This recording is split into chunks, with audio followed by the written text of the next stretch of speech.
garlic ain't really doing anything to a vampire. It's just garlic. They may hate the smell because their senses are like 1,000 times better than a human being, and those things are very pungent. But it's not. It's not stopping them. Diseased blood. This would hinder a vampire. It wouldn't. It wouldn't completely like get rid of them. Again, there are only two things that are getting rid of a vampire, but it would permanently weaken them if they were to consume diseased blood. That would permanently weaken them. So, because of this reason, a lot of older vampires from Victorian era England, yeah, vampires turned around 1495, would be far weaker than they should be. And last thing to last, final thought point. Vampires are immortal. We have established that. But like I said at the very beginning, their very existence is highly unsustainable because they are parasitic by nature and by need to feed and consume. So the older they get, the more they need to feed, the more they need to consume, which at a certain point of being around for far incredibly too long, they become absolutely feral to the point of no return, which becomes a great issue for humans and vampires alike.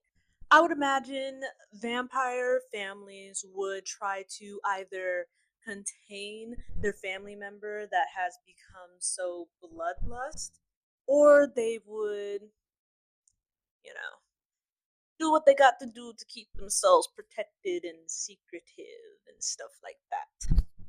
Vampires can consume non-human blood, but it would be more akin to like eating junk food with no nutritional value. Only human blood has any nutritional value whatsoever. So there's really no reason for them to eat anything else. They could technically survive off of it, but they wouldn't be strong.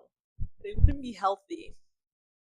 They they they would be incredibly weak and more sickly than they already are. For fun and for the nostalgia of it, I would say that some vampires would like to pair human blood with like human food, so a nice blood cherry syrup on top of shaved ice, a really rare steak and stuff like that. Just for fun and nostalgia. The food, like the human food part of it, doesn't really give them nutritional value, but it's more of just like a little sweet little treat because they've been a good little vampire.